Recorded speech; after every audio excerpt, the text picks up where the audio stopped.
Quem é a Pedra de Guaratiba real? É uma confluência de energias. Que a luz da pedra é provavelmente a melhor luz do Rio de Janeiro. A cultura de descobrir o que está acontecendo e somar com aquilo. Hoje em dia tudo tem que ter fé. Se não tiver fé, nada é feito.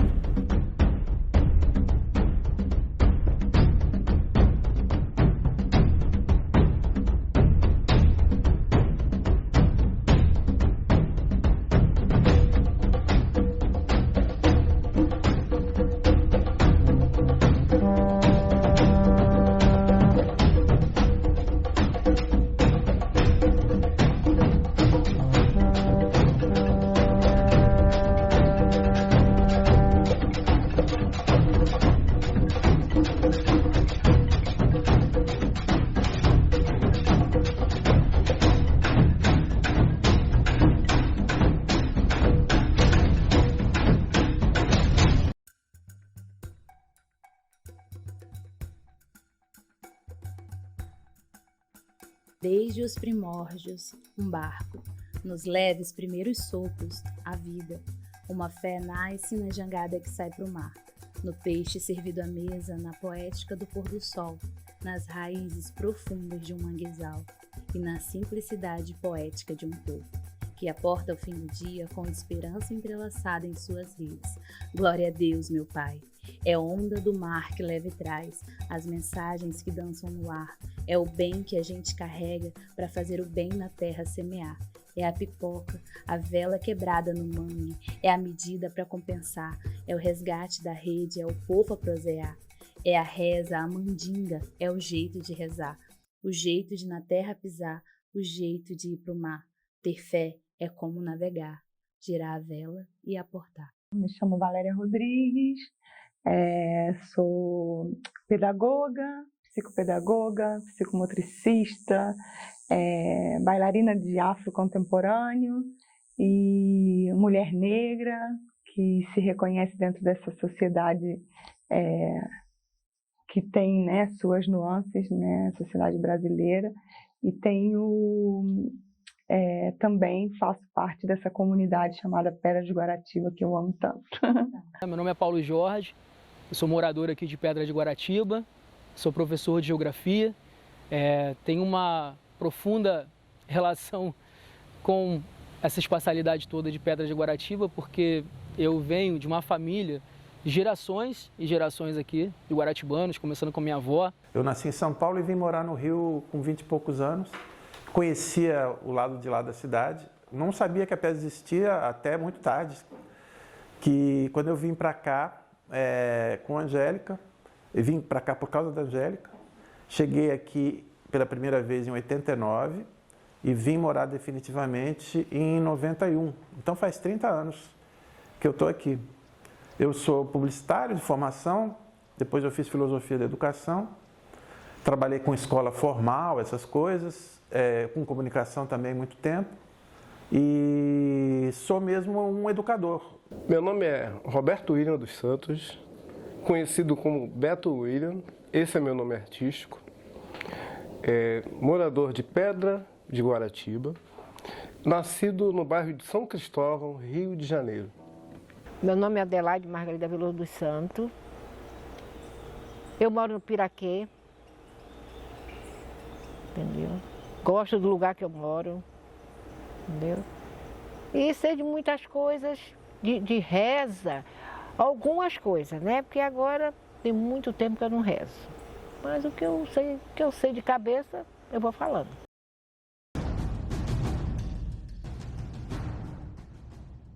A terra de Guaratiba tem uma profundidade de riquezas, desde a origem dos sambaquis, onde brota a vida no mangue, até a mistura de gente e arte. Guaratiba é terra de Guará, essa ave de um vermelho marcante que, assim como esse povo, está sempre em Tibas. Uma das coisas que talvez seja muito forte aqui no lugar é a mudança da demografia. O quanto mudou, né? O quanto a demografia foi modificada ao longo do tempo. Eu venho da década de 80, né? Conheço o bairro na década de 80 e de lá para cá, essa mudança ela acabou imprimindo uma grande transformação na região, né? E é uma pena que tenha sido no modo negativo, né? Essa mudança não tenha sido tão positiva. Logicamente, demograficamente falando, né? Geograficamente falando, a pedra ela foi muito mal usada, vamos colocar assim, utilizada pelos seus conviventes, moradores, né? Não moradores, mas aqui os exploradores, vamos colocar assim, e vem sofrendo com essa degradação, né? É uma degradação que dá para ver, né? Só você ver o quanto mudou e quanto isso foi complicado. A paisagem da pedra, o pôr do sol da pedra, com vista, você tem a vista da ilha de Ilha Grande, ilha de Jaguanu, né, que você vê daqui, da beira da praia, e o sol se põe ali atrás, né, desses grandes símbolos de turismo, né, um turismo ecológico, um turismo consciente. É uma região muito linda. A Bahia é lindíssima, porque quando você vê o espelho, né, do sol batendo, fazendo aquele fractal, aquela coisa bonita, é único, é um lugar único, é um ponto único assim no mundo, onde você pode ter vistas que são encantadoras. Há quantos anos que você vive por aqui? Há muitos anos. Muitos anos. Você viu? Tiraram aqueles pés de árvore todinho do outro lado do valão, para fazer o valão, né? Sim. Que aquilo ali, quando meu barraco esquentava, eu pegava o lençol com as meninas e passava para o outro lado. Ficava ali até escurecer. Hoje em dia ninguém pode fazer mais isso. Porque a falta de segurança está total, né? Eita. Quem vai dormir mais numa porta de rua? Ninguém.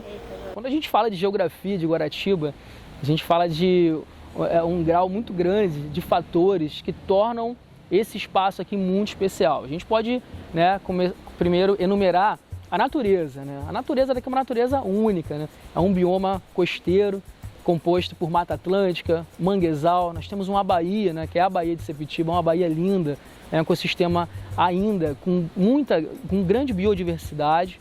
Nós temos um clima aqui maravilhoso, as pessoas ficam encantadas, né, com o frescor, com a brisa de Guaratiba, né, quase que uma potência eólica. Eu brinco que é um pedacinho do Nordeste. E essa questão, além da questão natural, né, eu também procuro analisar isso através da geografia, é a questão dessa energia, eu diria quase que uma mística que existe aqui nesse território, né? Uma ancestralidade muito forte com base nos povos indígenas, nos povos africanos, e que algumas pessoas conseguem sentir, conseguem captar essa energia ao estar andando pelo bairro, ao estar apreciando a paisagem, um pôr do sol, por exemplo, é uma das marcas mais bonitas de Pedra de Guaratiba. Então, assim, eu elenco para você não apenas aspectos naturais, mas também aspectos sociais, aspectos simbólicos que tornam a Pedra de Guaratiba um lugar muito especial e muito diferenciado em relação a essa dinâmica urbana. O que é a cultura de convivência na pedra? Tem muito a ver com as origens da pedra, que são principalmente pesqueiras, a cultura da pesca, e secundariamente vamos chamar assim, da agricultura, sei lá, né? Rurais. A pedra estava na zona oeste, que chamava Zona Rural do Rio de Janeiro, porque aqui era o lugar onde se plantava, né? Mas a pedra é o lugar onde se pescava, né? E onde se pesca ainda.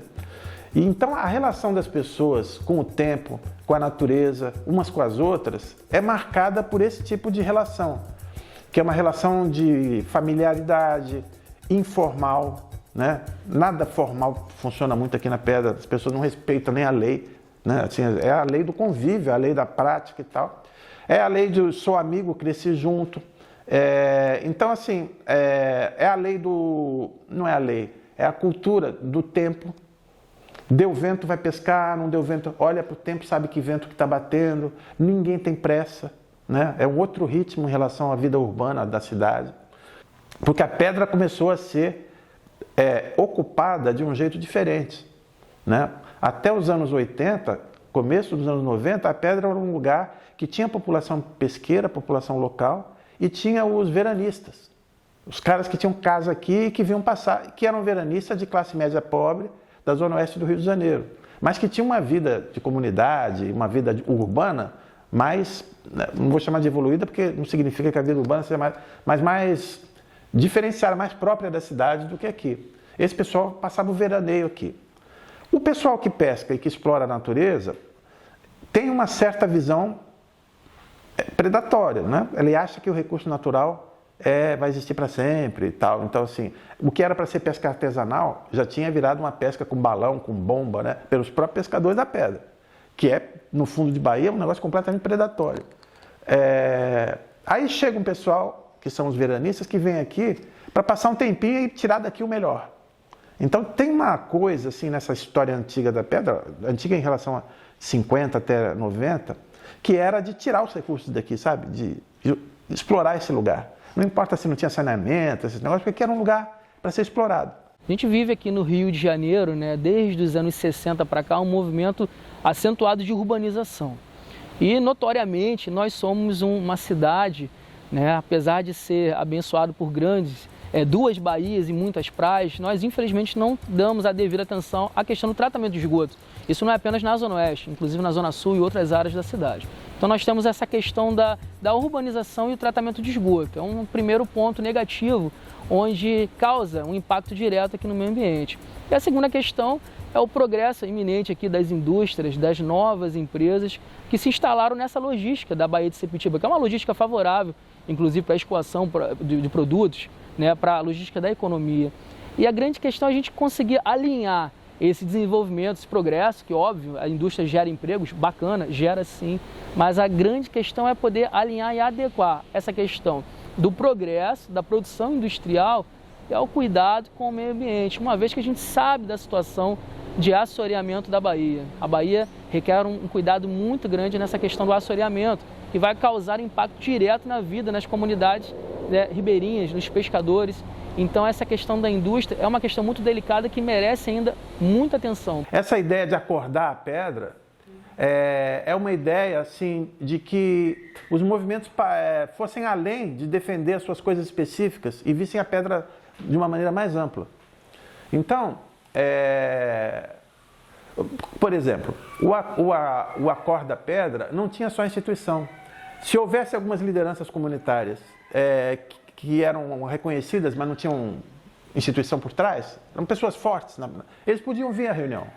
Né? Se um jovem quisesse vir à reunião para saber o que estava acontecendo, podia vir à reunião e tal. Então, isso foi dando um significado quase que de rede, que não existia, né? Cada um por si. E o Acorda Pedra teve essa cara de juntar todo mundo para pensar a pedra de uma maneira mais ampla. O senso de pertencer a uma coisa mais ampla do que o interesse pequeno, o seu pequeno interesse, era muito raro aqui, praticamente não existia. Então, aqui tinha um movimento forte de cultura, tinha a Casa de Cultura da Pedra, tinha um movimento forte de meio ambiente, que era o grupo de associação, não sei o que, ecológico, tinha as associações de moradores, tinha um grupo de mulheres, e esses grupos, embora às vezes tivesse até as mesmas pessoas nos grupos, eles não tinham muita conversa entre eles. E eram grupos, assim, que, tirando as associações de moradores, eram grupos de pessoas de fora, vamos chamar assim, que tinham vindo para a Pedra. Então, assim, a Pedra é um lugar, é um tipo de comunidade muito parecida com as periferias do Rio de Janeiro e de outros lugares, em que dividem as pessoas entre nascido e criado e que vieram depois. As pessoas têm em relação à comunidade muita fantasia, sabe? Que acham que a comunidade é um lugar de paz, onde todo mundo se ajuda, que se a gente voltasse para a comunidade, né? Existe essa concepção muito romântica do que é comunidade. A comunidade é um lugar de briga, de disputa, como qualquer outro lugar. As pessoas têm relações mais próximas, face a face, e de parentesco.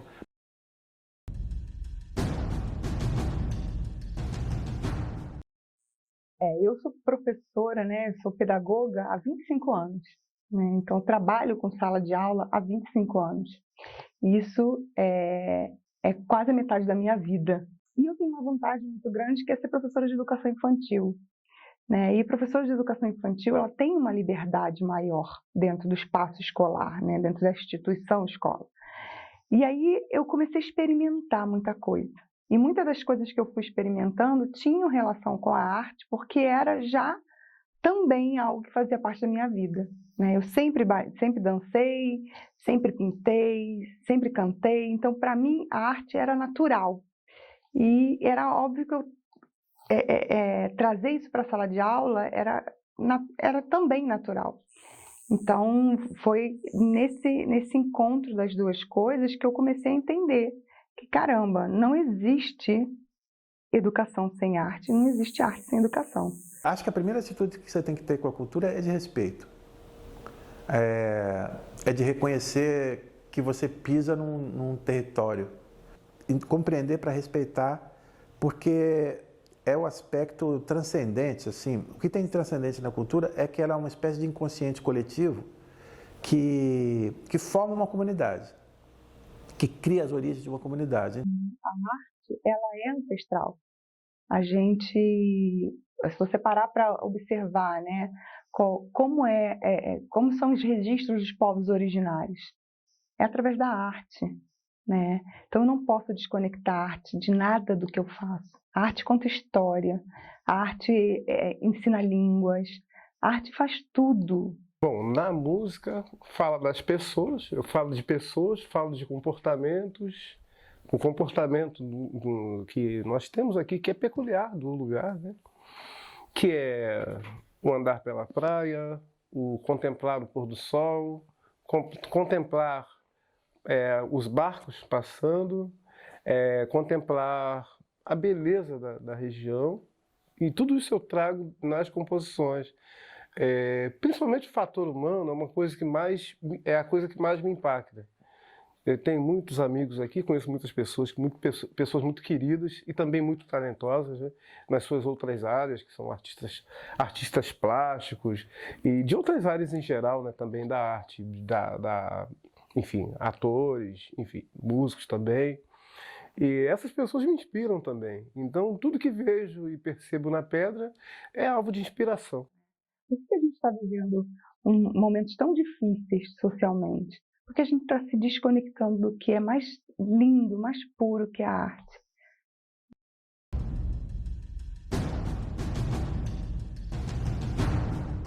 A ancestralidade, por exemplo, está sempre ligada ao chão, né?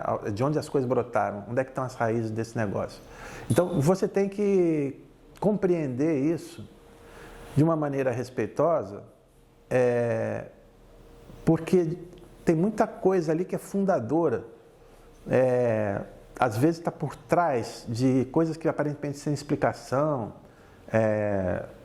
Então você tem que compreender para respeitar, porque é o aspecto transcendente, assim. O que tem de transcendente na cultura é que ela é uma espécie de inconsciente coletivo que forma uma comunidade, que cria as origens de uma comunidade. Então, assim, a gente sempre trabalhou isso com muito respeito.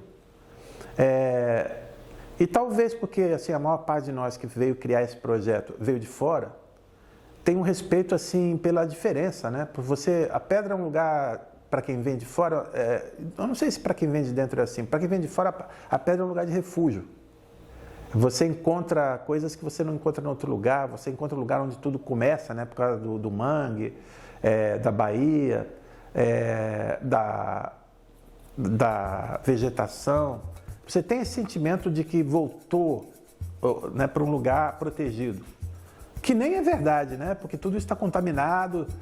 Quando a gente olha aqueles bichos brancos lá, pensando que são uma maravilha, eles são sinais. O guará era um sinal de limpeza do meio ambiente, né? Mas os bichos, as garças que a gente tem aí são sinais de poluição. Mas você acha lindo. Eu não falo benzer. Como é que você chama? Eu falo reza. Você reza? E o pessoal que fala porque fulano vai benzer. Eu não acho que... Na minha terra não tem isso, não. Não, lá é reza. A minha mãe, quando começou a rezar, eu era curiosa, eu ficava junto da minha mãe, para ver como é que ela rezava para poder. Então você aprendeu com ela? Aprendi com a minha mãe, desde pequena. Minha mãe chamava as pessoas, chegava lá na casa dela pedindo, Maria, me reza, me reza, me reza. Aí mãe, vai lá, pega umas folhinhas lá no quintal dela. Eu ia e pegava. Aí eu ficava com aquilo, é assim, minha mãe reza assim. Eu aprendi. E tudo é a fé. Realmente. Hoje em dia tudo tem que ter fé. Se não tiver fé, nada é feito. Sarampo. A criança está empisteada de sarampo. Ninguém sabe se a criança pegou no tempo ou dentro de casa. Como é que vai saber? Tem que tratar. Meu Deus, como é que eu vou tratar? Aí eu, conversando, compra pipoca. Não é para torrar pipoca. É o banho da pipoca. Folha de sabugueiro. Bota para cozinhar e dá o banho na criança e deixa a criança recolhida. Joga por debaixo do berço, por onde a criança dorme, e vai fazendo, vai fazendo. Pega, bota em pé, ou senta assim, num lugar assim, e joga aquela pipoca por cima do corpo da criança. A identidade caiçara, ela está viva aqui. Eu faço questão de estar abordando isso nos meus trabalhos, nas minhas mídias sociais. E muitos caiçaras natos, caiçaras que ganharam essa hereditariedade, eles, porventura, por causa de questões de modernidade e tecnologia, eles se distanciam dessa vida, desse estilo caiçara, acreditando ser um tom pejorativo. E a partir do momento que a gente valoriza essa identidade, você resgata essa identidade, esse estilo de vida, né? Pedra de Guaratiba tem um estilo de vida diferente. As pessoas vêm aqui visitar, vêm passear e ficam encantadas. Dizem que até que parece que o tempo passa mais devagar. Uma vez que a gente resgata essa identidade, a gente mostra às pessoas, à comunidade, aos jovens, essa questão do caiçara, que é aquele ser ligado diretamente com a natureza, né? Antes mesmo do tempo mudar, ele já está identificando que o tempo, a natureza está dando aqueles sinais, é a valorização da identidade. E uma vez que você valoriza a identidade do local, você valoriza a comunidade, você valoriza a natureza e a gente pode lutar por melhorias, que antes, por ignorância ou por desconhecimento, você não luta, você não procura saber. Então, acredito que hoje em dia a tecnologia tem esse lado positivo, que é a gente estar registrando, como vocês estão fazendo, que a gente está alertando, está levando conhecimento para que as pessoas passem a se sentir inseridas e não desconexas com o local onde moram. Eu conheci e comecei a fazer parte de um grupo de afro-uruguaio, que se chama Candombe. E dentro do candombe são 3 tambores, as bailarinas, tem os personagens né, da dança. E essa coisa de ser uma dança afro, né, mexeu muito comigo nesse momento. E eu já tinha, né, iniciado meus estudos dentro da dança contemporânea, e aí eu comecei a pensar como que eu posso juntar as duas coisas, né, a dança afro e a dança contemporânea. Porque uma coisa que também me chamava muita atenção, que a dança, o candombe é uma dança afro de rua, né? São os tambores na rua, a gente vai caminhando, então tem essa coisa muito ancestral mesmo, muito tradicional.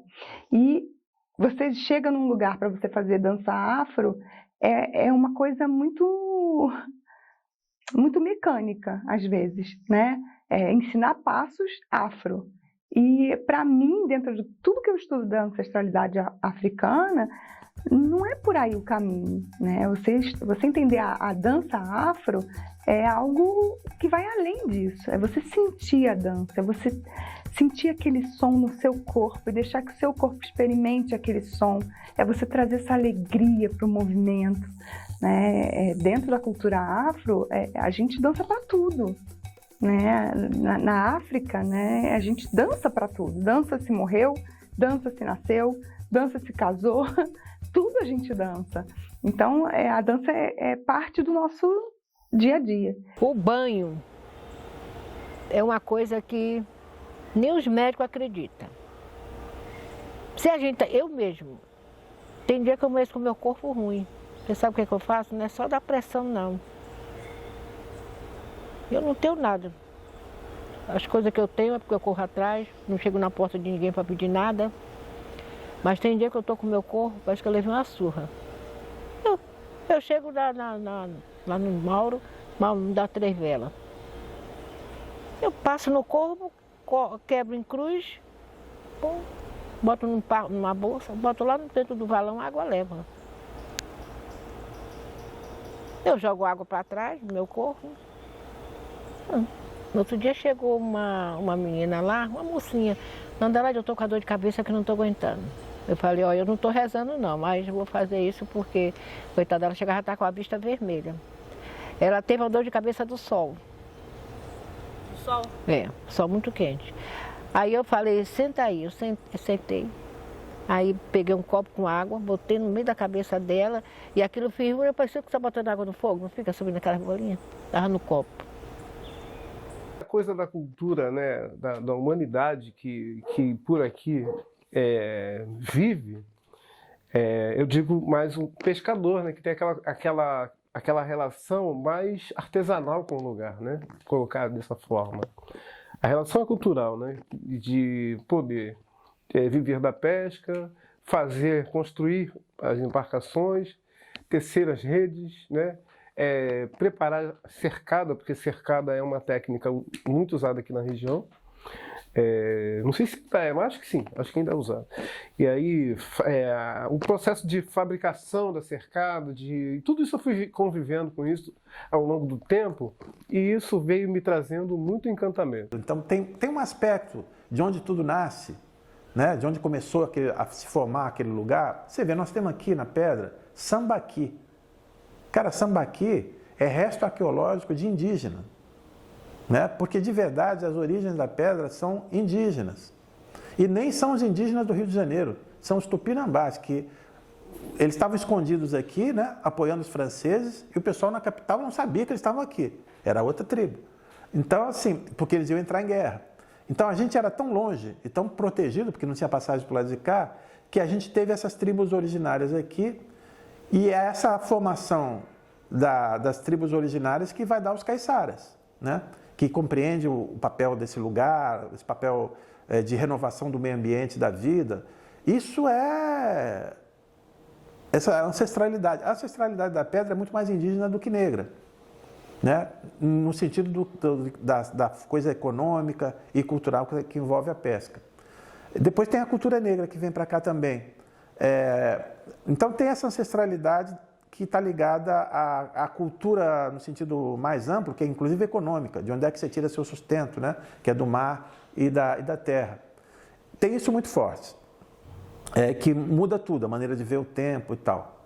Então, você precisa respeitar isso, porque isso vem no DNA cultural das pessoas que são daqui. Mas, esse é o primeiro olhar que você tem que ter para a cultura. O outro porque a cultura é igual à identidade, ela não é definitiva.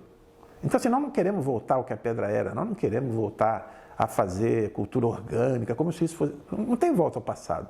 A cultura você respeita porque ela originou a vida. Mas para onde a vida está indo? E nem quero dizer que isso seja progresso, mas é assim, o resultado acumulativo do tempo.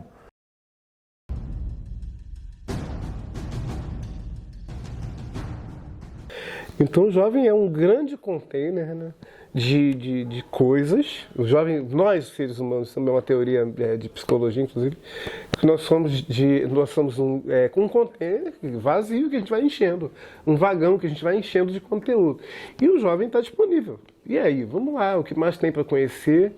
E uma coisa muito importante também, eles trazem também muito conhecimento, porque nós estamos um novo momento da humanidade, que é um momento onde a informação ela é muito mais dinâmica, né? E existe um aprendizado muito grande que eu tenho com jovens, com alunos, de entender como as coisas funcionam agora, né? Com que velocidade o mundo está girando assim, hoje.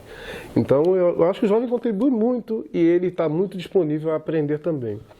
Trabalho com jovens aqui da Pedra desde 95. Isso dá 30 e tantos anos.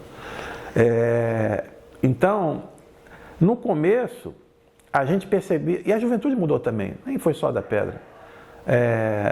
Mas, assim, no começo do trabalho nosso aqui, a fundação era quase que um refúgio. Era um refúgio para os jovens que tinham dificuldade de aceitação nos outros lugares, nas outras instituições, na vida comunitária, porque tinham um comportamento diferente, porque não eram o que a comunidade esperava, né? Porque ou estavam à frente da média do pensamento da época, ou porque tinham opiniões muito fortes, por várias razões. Aqui eram para aqueles que, por exemplo, nós tivemos um menino que veio para cá, que ele era o segurança do tráfico em Antares, segurança do chefe, do dono.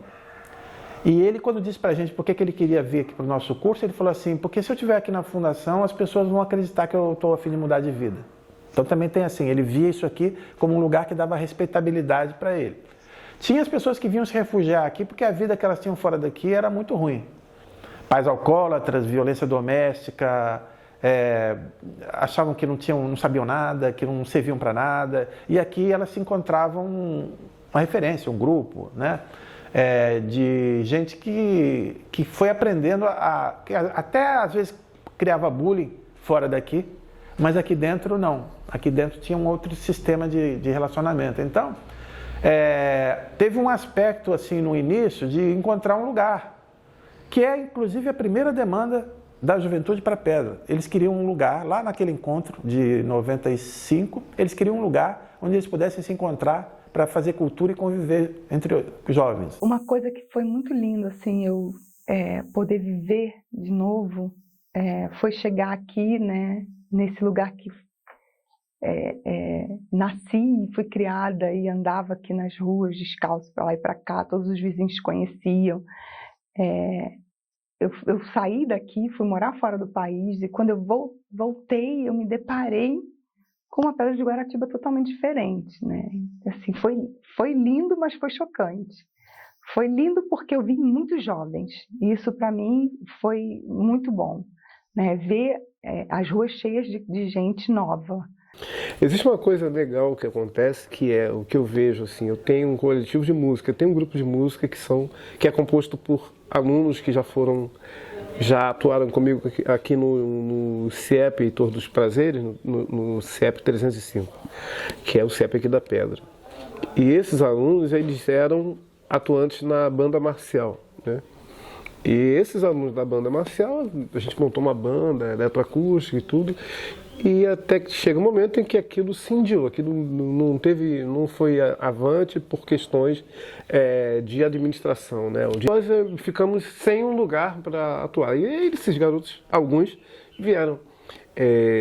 Hoje já maiores de idade, né? 20 anos, 19, 20 anos de idade, e a gente montou um coletivo de música que a gente vem trazendo. Só que eles trazem repertório.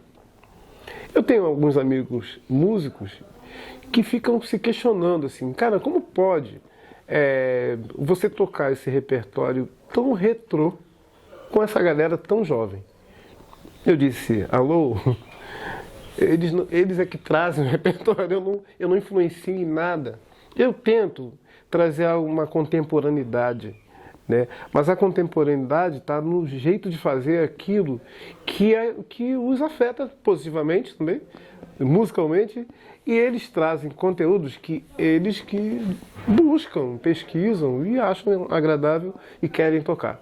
E aprofundam o estudo baseado nisso. Depois apareceu muito forte o desejo de fazer cultura, que eu acho que é comum em projetos de juventude em todo lugar. Assim, a primeira expressão juvenil é cultural. É cantar, dançar, atuar, começar a encontrar meios expressivos, né, que não tem em outros lugares ou que não tem como fazer. Porque assim, um dos problemas é que o jovem ele está num limbo em que a família diz que ele deixou de ser criança para ser protegido como criança, mas não tem maturidade para ser respeitado como adulto. Então ele meio não vale nada, ele está num lugar assim que ele não conta, e que ele é meio estorvo. O que a família fica esperando? Ele fazer 16 anos para ele trabalhar, ou sair de casa ou ajudar nas despesas da família. Ele é contado meio igual na lavoura, né, com o braço para trabalhar e para ajudar a família. Ou então para ele cuidar da vida dele, mas para não dar mais trabalho.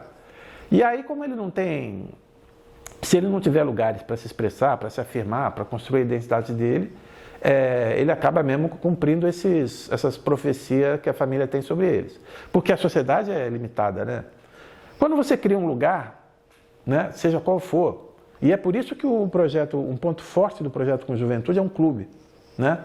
É um clube que, então assim, não é só uma questão da fundação ou do nosso projeto institucional, é um projeto para Pedra, que haja um lugar para os jovens desenvolverem a sua identidade, o seu potencial.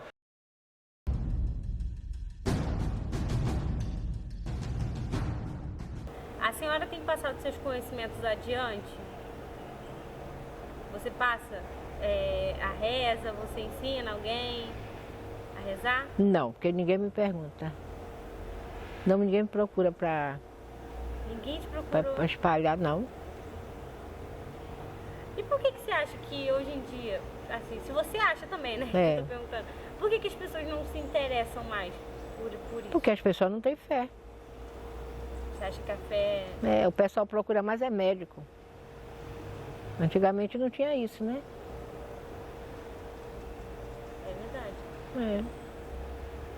Pedra de Guaratiba eu não consigo, né, quando eu falo para os meus alunos, nas aulas de campo que eu também costumo fazer, é uma confluência de energias, né? A gente tem a energia dos indígenas, a energia dos africanos, a energia do povo caiçara, do povo da agricultura, que também existe aqui na região, é forte ainda, né? Não só Pedra, como seu entorno, Ilha de Guaratiba. Então essa questão dessa sinergia toda, as mídias sociais, elas são importantes porque elas estão deixando cada vez mais em evidência. Tem muita gente dentro desse contexto que não se via inserido, né? Tal qual a gente conversou antes da gravação, a questão do conceito da ilha de ruralidade. Isso aqui é uma ilha de ruralidade. E por vezes, por pressões de modernidade e de progresso, a comunidade quer se tornar, digamos que, mais urbana. E ela vira as costas para essa esfera rural.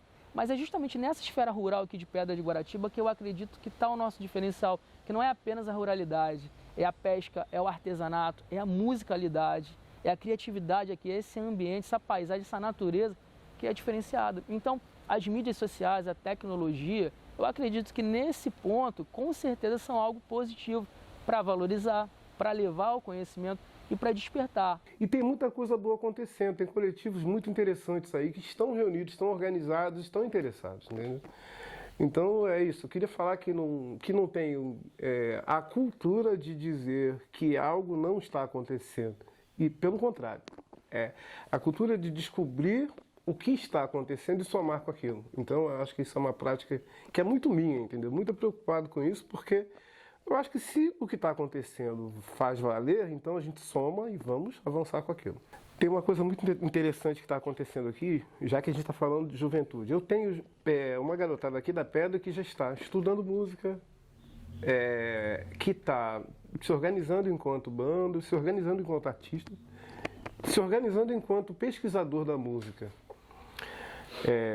Porque descobriu, de uma certa forma, que a música ela não precisa ser algo que vai te vitimar a vida toda, a não ter recurso, a ser sem condições de cuidar da família, essas coisas todas, por conta da dificuldade que a gente percebe do artista mesmo, um artista de base, artista de comunidade, vou colocar assim, um artista que seja simples, que não seja um popstar, de se manter, é difícil.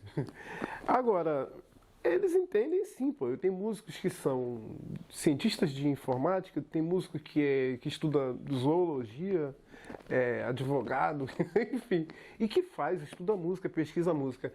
Essa é a mágica da música. São muito jovens, são universitários, mas não tem medo da música como algo que vai colocá-los numa camada da sociedade menos favorecida, por causa da música, entende? Esses jovens estão muito treinados com isso. Isso é muito importante. Acho que isso é muito legal hoje, assim. E aí, conversando com amigos que também nasceram, foram criados aqui, a gente chega a uma conclusão que é assim, a pedra tem um charme, que é dela. Né? Qualquer pessoa que chegue aqui, ela sente esse charme da Pedra de Guaratiba. Mas nem todo mundo conhece o que é a pedra, na sua essência. Então, quando eu era pequena, que a gente caminhava, né, pela rua da praia, a gente via os pescadores, quando não tinha maré, pintando, né, quadros belíssimos que são expostos até hoje e que muita gente nem sabe que é um artista que é daqui. Né? A gente tinha a colônia de pescadores que abria para exposições. Né? Nós, dentro do que era a escola pública, a gente tinha um incentivo enorme das artes. A nossa diretora, querida dona Cineia, que foi assim, alguém muito importante para muitas pessoas aqui da Pedra, ela levava a gente daqui lá para o centro da cidade para conhecer o Teatro Municipal. Agora, você tem ideia do que é isso? Para crianças de uma comunidade caiçara, sair desse mundinho que a gente vive e entrar num teatro municipal, subir num palco do teatro municipal, defender uma música que foi criada pela gente. Então, os festivais de música que tinham na época, os desfiles, a festa de São Pedro, coisas que marcaram muito uma época, né? E que hoje a gente vê um pouco apagada. E isso é algo que também me motiva e motiva outros artistas daqui a continuar resgatando. Então, a gente tem um grupo muito forte de artistas que estão se unindo para fazer esse movimento, de resgatar essas manifestações, de fazer viva. Somos poucos que mostram a cara ali, que bota realmente a energia para fazer acontecer, né? Mas está acontecendo sim. E aí a gente sente essa necessidade de trazer cada vez mais a nova geração, sabe, de artistas, porque tem muitos. A gente tem poetas incríveis que estão chegando agora, né? A gente fez um sarau lá na Ciadraca, que é a companhia de teatro que a gente faz parte aqui também do bairro. Fizemos um sarau, então a gente trouxe poetas como Lenita Holtz e Matheus, que está começando agora, um menino jovem, né, com 18 anos, estava ali no mesmo palco, dividindo o mesmo lugar com uma lenda viva, né, da poesia do bairro. Então isso tudo é lindo você ver, essa fusão. E cada um com a sua arte, com a sua forma de mostrar arte. Não tem melhor nem pior. Dentro da arte o lindo é isso. É que não tem um melhor e um pior. São diferentes, mas os dois estão com o mesmo propósito, que é emocionar o público. A ancestralidade é uma bússola para você saber o chão que você está pisando, mas esse chão já está asfaltado, né? Então, assim, isso mudou, isso vai mudando as relações. Então, os pescadores começam a vender mais fora aqui vender mais pescado para fora do que para dentro. O Francisquinho, a produção de tainha dele ia para o Japão, entendeu? Assim, então, você começa a ter relações com o mundo. Aí, além disso tudo, dessas acelerações do urbano, você tem as tecnológicas, que agora são mais recentes, né, que são de pouco tempo, que te colocam em contato com o mundo virtual, mas é uma realidade que amplia a tua noção cultural. Então, assim, a gente precisa dar conta da ancestralidade, da mudança e do contemporâneo, porque isso tudo junto é que é a cultura do lugar, não é? Então, assim, olhar para o passado com reverência, com respeito, é inteligência, não é uma questão de obrigação. Não é? Eu acho que não precisa ser religiosa, é uma questão de respeito cultural. E continua sendo ancestralidade. E essa combinação que vai te dando perspectiva de para onde as coisas podem ir. Então, eu acho que as novas tecnologias, essas tecnologias que quase qualquer um tem acesso, elas não fazem você perder a ancestralidade. Se você achar que elas substituem a cultura, que a tecnologia substitui a cultura, aí sim você perde. Mas aí você não perde nem só a ancestralidade, você perde a dimensão cultural mesmo. Porque elas não são a cultura, né? Elas são um jeito de lidar com a cultura. Você pode lidar agora com essas tecnologias para potencializar essas culturas, né? Que não é reverenciar, não é voltar ao passado, mas aproveitar do que tem de mais forte, de mais relevante nelas. Então, eu não vejo como a tecnologia só passa a ser daninha quando você acha que substitui valores culturais pela tecnologia. Então, aí é mais importante mostrar o fato do que o fato significa, né? É mais importante ser no ritmo, né? No ritmo acelerado da tecnologia do que no ritmo da compreensão do outro, tal. Então, eu não vejo dificuldade nisso, não. O segredo está na gente saber usar a tecnologia e a tradição com sabedoria, com bom senso, com equilíbrio, né? Girar a vela e aportemos. Pedra que sempre foi conhecida por sua lama medicinal, curava a pele, nutria o mangue, sustentava a vida, hoje cresceu. E a poluição, frutos do nosso avanço, adoeceu a nossa Bahia. Dificultou a vida do pescador, da marisqueira e mexeu até com o olhar do artista. que outrora era inspirado para criar beleza, hoje inspira luta e resistência pela natureza. É a nova lama, se mistura com as falsas promessas que nunca chegam. Daqueles que deviam preservar, cuidar, orientar e melhorar, no entanto, são quase como em manguental. Mudou e espantou depressa todos os guarás do meu quintal. O desespero de um povo sufoca o mangue gentil manda um aviso, entre uma enchente e outra, o lamento. A lágrima molha a terra, faz a lama, quase cura, e o choro de quem nada tinha e tudo perde, chora junto à terra, vira junto lama. O desgosto que luto contra mora em céu aberto, escorre pelos ossos de meus ancestrais. Os sambaquis de minha terra choram pelo canto dos pássaros. É como se dissessem, bem te vi. A mensagem chega e sinto doer aqui. Eu sei que você pode sentir também. Esse registro é um sopro de esperança, para que possamos ser capazes de não esquecer a beleza e resistência de ser pedra sobre pedra.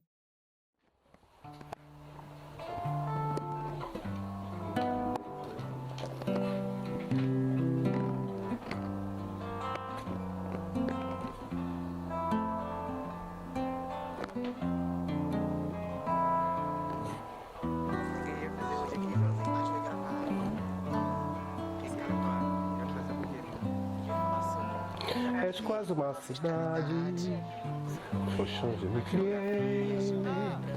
São numerosas as ruas que nunca esquecerei da tua geografia, deveras caprichada, servistes a boemia, em seres contornada, por praias singulares, de águas meio escuras, que lá na flor do tempo se apresentavam puras, tão cristalinas cores, de verde matizadas, a lua insinuante no céu sempre brilhara. Se há sentimento que guardo aqui no peito, é ser apaixonado, não pelos tais desleixos que podem ser defeitos, quem sabe até mal feitos.